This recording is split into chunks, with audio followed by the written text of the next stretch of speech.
You know, for the longest time, the power dynamics of the Middle East seemed, well, kind of predictable.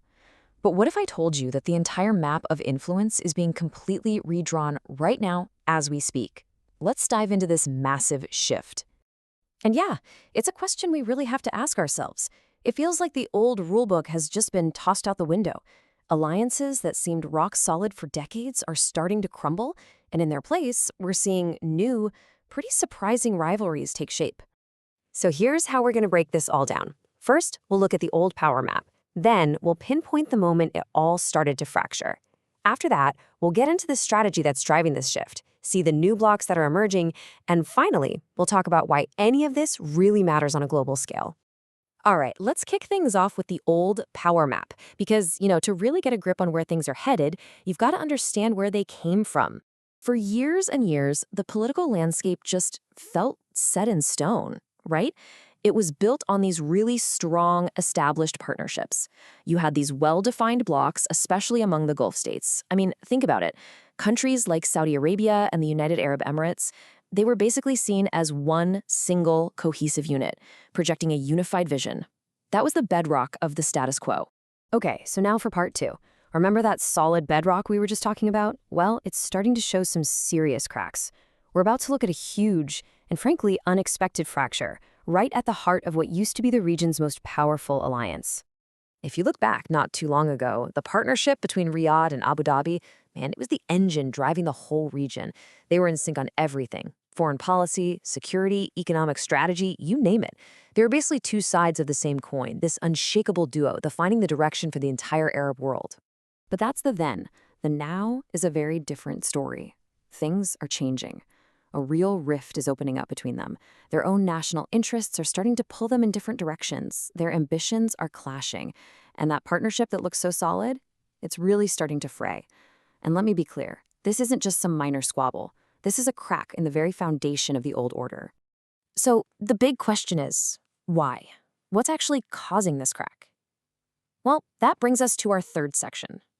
There's a really specific geopolitical idea at play here. A tactic that helps explain not just the Saudi-UAE split, but this whole regional shakeup. It's called the fragmentation strategy. And look, this isn't about traditional warfare with armies on a battlefield. No, this is a much subtler, more complex game. The whole point is to weaken your rivals without firing a shot.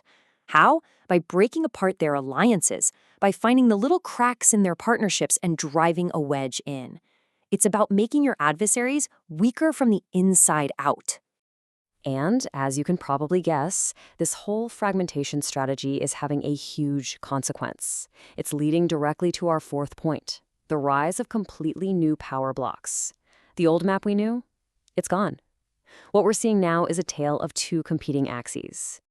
So let's break down this new reality. It's basically crystallizing around two rival axes. On one side, you've got this bloc led by Turkey.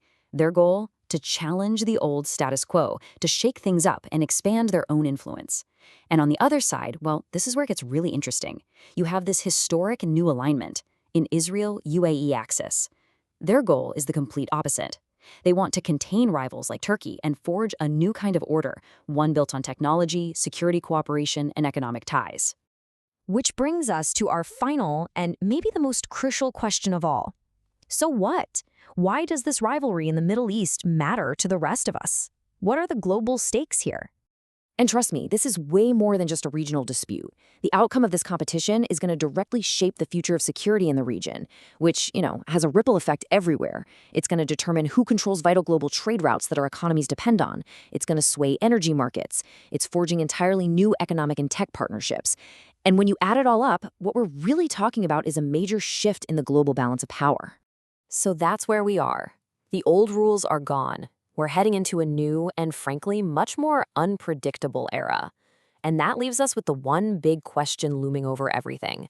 In this new great game for the Middle East, who's going to be the one to set the rules?